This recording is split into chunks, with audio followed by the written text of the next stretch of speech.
ऐसी क्या रीज़न थी? तो चेंज भी आया, शाहीन को ड्रॉप किया, इस पर भी बात करते हैं, लेकिन जो इब्रार की शमूलियत थी वो तो एक प्लस पॉइंट था। तो किस तरह से आपको लग रहा है कि पाकिस्तान दूसरा मैच भी हार जाता?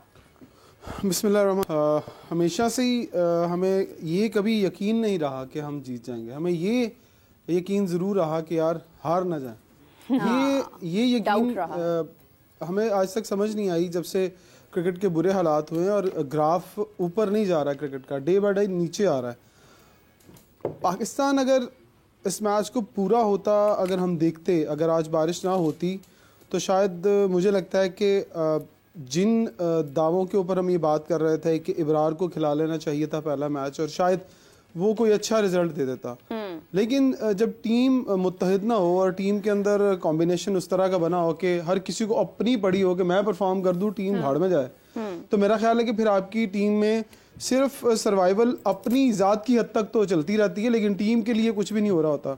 मुझे नहीं लगता कि पाकिस्तान टीम बहुत जल्द जो है वो इस पोजीशन में आ जाए। हाफिज़ साहब ये बात कर रहे थे 9 टेस्ट मैच हार गए, 10वां भी हार जाते तो शायद ये भी आपके लिए एक रिकॉर्ड होता कि आप अभी तक इतने मैच कंसेक्यूटिव हारे नहीं हैं। तो बांग्लादेश की टीम अच्छा, एक और मेरे जहन में चीज़ आ रही है कि पाकिस्तान ये चार दिन में भी फैसला हो सकता है अगर 4 दिन पूरे हो जाएं। तो अगर 4 दिन में फैसला होने वाली बात हुई तो फिर पाकिस्तान के हक में ये बात होगी, क्योंकि मैंने माजी में अक्सर देखा है कि पाकिस्तान अगर स्पिनर्स अटैक करते हैं और सलमान अली आगा को बाहर बिठाकर और कामरान गुलाम को और इब्रार को खिलाया जाता है तो शायद, और फिर मीर हमजा शाहीन शाह अफरीदी की जगह पे खेलेंगे तो कोई डिफरेंट रिजल्ट ज़रूर आएगा, क्योंकि शाहीन अफरीदी पिछले काफ़ी अरसे से हमने देखा है कि उस तरह से बॉल उनकी फॉर्म में नहीं है वो, और टेस्ट मैच में भी देखा कि ऑलमोस्ट 500 बॉलों के बाद उन्होंने विकेट हासिल की है। तो कहीं ना कहीं उनके ऊपर प्रेशर है और मैं समझता हूँ कि शायद पाकिस्तानी टीम इस प्रेशर से बाहर नहीं आ पाएगी जब तक हमें बैकअप नहीं मिलेगा। मोहसिन नकी साहब कहते हैं कि हमारे पास ग्रुप नहीं है 100 बंदों का। मैं कहता हूँ पूल नहीं है हमारे पास, हमने बनाया ही नहीं। जब हम तक पूल नहीं बनाएंगे तो कहाँ से प्लेयर आएंगे। लेकिन इमरान, अब सॉरी टू इंटरप्ट यू, लेकिन मैं अगर देखूँ तो अब शाहीन के अलावा और कौन परफॉर्म कर रहा है? कोई भी परफॉर्म नहीं कर रहा। वर्ल्ड कप में अगर हम देखते हैं सबसे ज़्यादा विकेट शाहीन की ही थी, अगर आप फास्ट बॉलिंग में देखते हैं, क्योंकि स्पिनर्स को तो हम, मतलब इब्रार को तो हमने कहा ही नहीं ना कि आप खेलें, तो कोई भी नहीं खेल रहा। बैटिंग में आप देख लें, कोई भी नहीं खेल रहा। बॉलिंग में यही कहा ना कि सेल्फ परफॉर्मेंस तो हो रही है, लेकिन क्या शाहीन की, अब मैं पहले की बात नहीं कर रहा, पहले शाहीन ने बहुत मैचेस जीता, लेकिन शाहीन की परफॉर्मेंस से अब टीम जीत नहीं रही है। क्या आप कोई इवेंट जीत रहे हैं? 1-2 मैचेस जीतने का ये मकसद नहीं है। शाहीन की अपनी प्रोफाइल तो बहुत अच्छी हो रही है, लेकिन उसके साथ साथ दूसरे लोगों को भी परफॉर्म करना है। टीम में 11 लोग खेलते हैं, अकेले शाहीन ने क्या ठेका उठाया हुआ है कि वही आउट करता है। और अगर आपने सिर्फ शाहीन को ड्रॉप किया है परफॉर्मेंस की बेस पर, आप उनकी एक जाती मसरूफियत को इसके साथ अगर शामिल कर रहे हैं, तो फिर बाबर आजम को क्यों ड्रॉप नहीं कर रहे हैं? तो बाबर आजम भी डक मुसलसल उनको हो रहा है। बदकिस्मती ये है कि पाकिस्तान के अंदर प्लेयर्स को ड्रॉप करना कोई मसला ही नहीं है। कभी आप उनको जाती मसरूफियात की भेंट चढ़ा देते हैं और कभी कहते हैं ये इंजर्ड है। पाकिस्तान में प्लेयर का इंजर्ड होना और जाती मसरूफियात के बाद बाहर होना ये कोई मसला ही नहीं है। आप मुझे मेरे भी ब्लड टेस्ट करवा लें तो पीसीबी वाले कहेंगे ये बंदा बोलने के काबिल नहीं है, इसका लिवर फैटी है, इसका दिमाग खराब है, तो जनाब ये इसकी सारी बातें खराब है। तो ऐसे प्लेयर के साथ होता है, अच्छा भला प्लेयर होगा, उसके टेस्ट करवाएंगे और कहेंगे इसको इन्फेक्शन है, इसको फीवर है, ये खेल नहीं सकता। ये बड़ा आसान है पाकिस्तान टीम से निकालना। मैंने माजी में जूनियर लेवल पर और सीनियर लेवल पर बहुत सारे ऐसे प्लेयर्स को इंजरी की बिना पर बाहर होते हुए देखा है, क्योंकि जब एक प्लेयर परफॉर्म करके टीम में आया होता है तो जब आप उसको निकालेंगे तो लोग आपको पूछेंगे भाई इन्हों क्यों कटे, तो आप कहेंगे यार ये अनफिट है।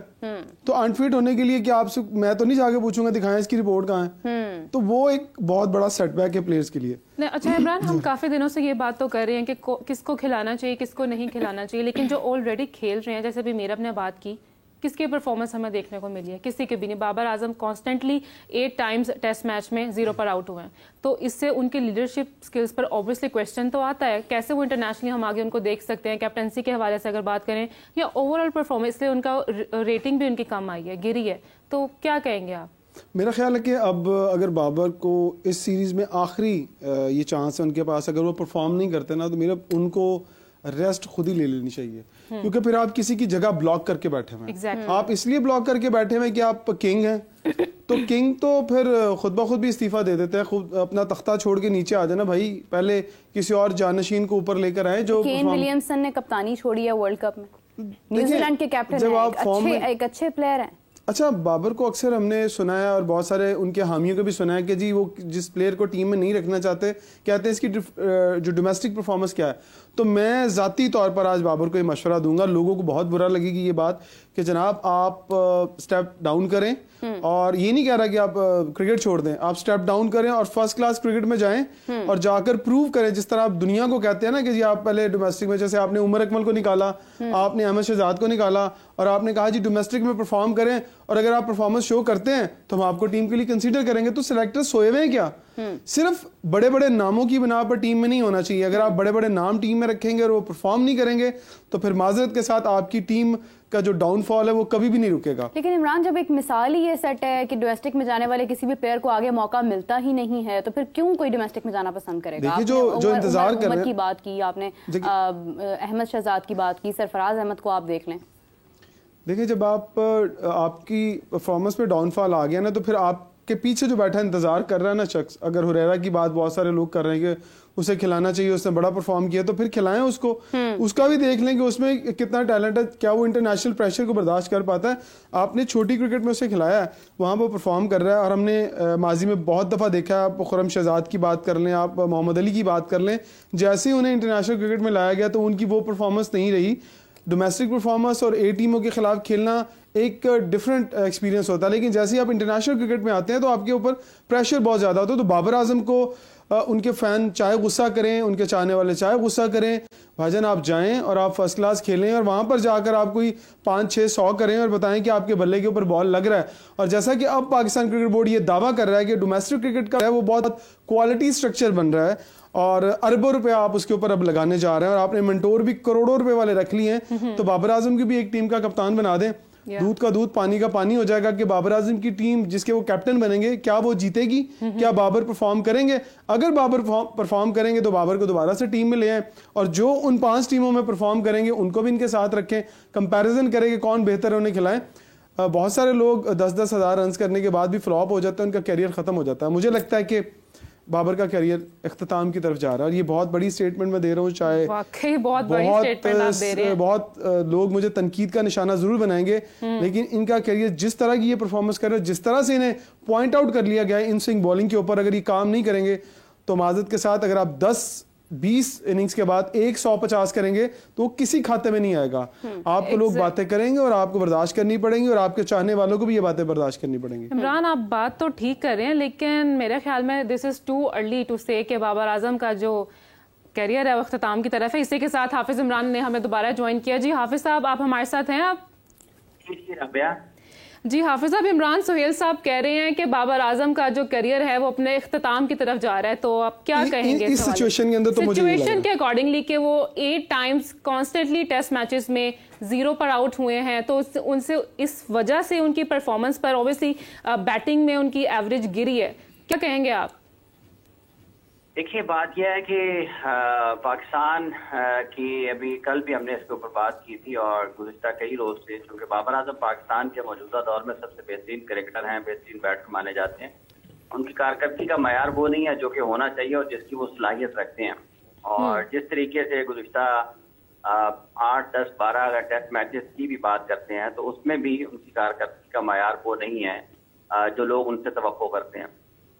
इसमें सिर्फ और सिर्फ ये मसला नहीं है कि उनकी ज़ाती कारकर्दगी खराब हुई है, इसके बहुत सारी और वजूहात हैं। जिस तरीके से पाकिस्तान में क्रिकेट चलाई जा रही है गुज़िश्ता 2 बरसों से 3 बरसों से, और जो तब्दीलियां उस दौरान हुई हैं उसने भी खिलाड़ियों की कारकर्दगी के ऊपर खासा बुरा असर उसकी वजह से भी पड़ा है। और इसमें सिर्फ बाबर ही नहीं है, इसमें सारे जो टॉप क्रिकेटर्स हैं पाकिस्तान के, उन सब की कारकर्दगी सवालिया निशान है। शाहीन आफरीदी ड्रॉप हुए हैं पहले टेस्ट मैच के बाद, तो उसकी वजह खालिस्तन खेल नहीं है। वैसे जेसन गिलेस्पी को ये कहने में कोई उसमें ऐसी बड़ी बात नहीं थी कि अगर वो कह देते कि उनको उनकी कारकर्दगी की वजह से हमने बाहर बैठाया है, तो वो कोई इतना बड़ा मतलब इसमें कोई ऐसी छुपाने वाली बात नहीं है। उनकी कारकर्दगी का मायार वो नहीं है। इसी तरीके से हमने जैसा कल भी जिक्र किया है कि बाबर आजम और पाकिस्तान के ये तमाम, उसके अलावा जो टॉप क्रिकेटर्स हैं, इनकी कारकर्दगी की जो खराबी है वो सलाहियत उसका असल मसला नहीं है, उसका असल मसला कोई और है। और अगर आप उस मसले को हल करने की कोशिश नहीं करेंगे तो फिर मजमूई तौर पर जो टीम की कारकर्दगी है और बैनुल अक़वामी सतह पर जो नताइज है खेल के पाकिस्तान के, वो अच्छे नहीं हो सकते हैं। ये जो टॉप क्रिकेटर्स हैं पाकिस्तान के, कई बरसों से पाकिस्तान क्रिकेट बोर्ड इनके ऊपर वक्त और सरमाया खर्च कर रहा है, और अब इनसे, जबकि दुनिया में इनका नाम है, लोग इनको जानते हैं, तो अब इनकी सलाहियतों से इस्तेफादा करने का वक्त है, इनकी सलाहियतों से फायदा उठाने का वक्त है। वो कैसे उठाना है उसका फैसला पाकिस्तान क्रिकेट बोर्ड के जो बड़े हैं उनको ये करना चाहिए कि आप इतने बरसों के बाद खिलाड़ियों को बैनुल अक़वामी सतह पर लाकर अचानक से उनको गायब कर देना मसले का हल नहीं है। आपको प्लेयर्स मैनेजमेंट और मैन मैनेजमेंट जो है इसी चीज का नाम है, और अगर आपको उसी हवाले से काम करने की जरूरत है। मेरा भरपूर तरीके से ख्याल है और मेरा यकीन है, इसके करीब तर यकीन के, कि असल मसला सलाहियतों का नहीं है, और अगर सलाहियत किसी में मौजूद है और उसके बावजूद परफॉर्मेंसेज नहीं हो रही हैं तो वो कुछ और चीजें हैं जिनको आपको देखने की और उन मसाइल को हल करने की जरूरत है। डोमेस्टिक क्रिकेट में जाना भी वो मसले का हल नहीं है। मतलब एक शख्स अगर हाईएस्ट लेवल पर परफॉर्म कर सकता है तो वो किसी भी जगह पर परफॉर्म कर सकता है, और इन 5 टीमों में पाकिस्तान के किसी भी उस खिलाड़ी को सऊद शकील के अलावा रिजवान, बाबर, शाहीन, रिजवान और उनके साथ नसीम शाह, चौथा किसी भी, ये जो 5 चैंपियंस कप में इनमें से सऊद के अलावा किसी को, ये जो पाकिस्तान के टॉप क्रिकेटर्स हैं, शान मसूद 1 हो गए, बाबर 2 हो गए, रिजवान 3 हो गए, शाहीन 4 हो गए, इनमें से किसी को कप्तान इस चैंपियंस कप की किसी टीम का नहीं बनाना चाहिए। अगर आपने खिलाड़ियों को तैयार करना है तो फिर आपने कप्तानों को तैयार करना है, फिर आपको नए खिलाड़ियों, नए जो लोग हैं जो आपने 4 साल से, जिन 3 साल की परफॉर्मेंसेज पर आप मुंतखब कर रहे हैं ना 150 खिलाड़ियों को, तो आप उन 150 खिलाड़ियों में से 5 कप्तान आपके पास नहीं है, इसका मतलब ये है। तो इसलिए आपको जो आपके असल मसाइल हैं क्रिकेट के, पाकिस्तान क्रिकेट बोर्ड के, उस तरफ जाने की जरूरत है। अगर आप उस तरफ नहीं जाएंगे तो ये बहस मुबाहिसा होता रहेगा। शाहीन को ड्रॉप किया है तो आपको ये कहना चाहिए कि कारकर्दगी की बुनियाद पर ड्रॉप किया है, और आपको अपनी टीम के इन प्लेयर्स के मसाइल को हल करने की जरूरत है। सख्त फैसले अगर आपको करने की जरूरत है तो फिर आपको करने चाहिए। फिर आपको ये देखना नहीं चाहिए कि कौन कहां पर किस बुनियाद पर खड़ा हुआ है। दुनिया में प्लेयर्स, अभी उसने कल 33वां 100 कर दिया जो रूट ने वहां पर, वो 12,000 से ज्यादा टेस्ट रन उसके हो गए हैं। तो दुनिया में जो बड़े क्रिकेटर्स होते हैं वो अपनी टीमों को मैचेस जितवाते हैं, उनके लिए टीम की कारकर्दगी और मैचेस जीतना सबसे ज्यादा अहम और उनका बुनियादी मकसद वही होता है। अगर उस मकसद में कहीं रुकावट आ रही है तो आपको उस मकसद को दूर करने की जरूरत है, और खिलाड़ियों को यकजा करके इनकी सलाहियतों से इस्तेफादा इस अंदाज में करना है कि ये पाकिस्तान के लिए मैचेस जीतें। ये कोई, अगर किसी ने अपनी झोंपड़ी अलग बना ली है, कोई खैमा बस्ती अपनी अलग बनाकर बैठा हुआ है, किसी ने अपना एक अलग फ्लैट बना लिया है, तो कोई एक ही शॉट के ऊपर मशहूर हो जाता है, नो लुक शॉट हो गया है, फलां लुक शॉट हो गया है, तो ये तो मतलब अगर एक शॉट पे जब आप लोगों को इस तरह से बनाएंगे, और उसमें मीडिया का भी किरदार है कि जब आप शुरू हो जाते हैं लोग यहाँ पर, एक नो लुक शॉट आ गया, वो बंदा पूछे नो लुक शॉट की अगर आप बात कर रहे हैं, और एंड 90s में 96 में हमारे एक कप्तान थे, हमारे साल खेला करते थे अमजद साहब क्रिकेट, वो उस दौर में उन्होंने ना 6 छक्के मारे थे 1 ओवर में हारून को। अब मैं आपको एक वाकया सुना देता हूँ, 6 छक्के, ये नो लुक शॉट तो उस वक्त थी, उस वक्त भी नो लुक शॉट थी। वो शॉट लगा के कीपर की तरफ देख के कहते थे 10 एनु किधर गया, एनु 10 किधर जा रहा गेंद, हर छक्के पे ये कहते हैं। सही बात, छक्का शॉट लगाया है, कीपर की तरफ देखना शुरू कर दिया और 10 एनु किधर जा रही गेंद। वो ये किस किस्म की क्रिकेट जो है पाकिस्तान में प्रोपोगेट हो रही है ना, तो ये सब लोगों की जिम्मेदारी है, इसमें सब ने अपना अपना इस बर्बादी में और तबाही में किरदार अदा किया है। किसी ने थोड़ा किया है, किसी ने ज्यादा किया है। वो खिलाड़ी जो है वो ट्रेनिंग करने के लिए आता है, वो पूरे पाकिस्तान में शोर मच जाता है, वो नंगे पांव दौड़ रहा है, वो छतरी लेके खड़ा हो गया। वो भाईजान किस दुनिया में रहते हैं आप? कोई केक काट रहा है, कोई तोहफे लेके जा रहा है, कोई फूल पेश कर रहा है, खैर सगाली के शौकीन है आप प्रोफेशनल एथलीट हैं, आपको वैसे रिएक्ट करना है। आपके एक्शंस जो हैं वो वैसे होने चाहिए जैसे दुनिया में आपने हुक्मरानी करती हैं खेलों के मैदानों में। दुनिया में आपने पाकिस्तान का झंडा सर बुलंद करना है, उसके लिए आपको आंखें भी दिखाना पड़ती हैं।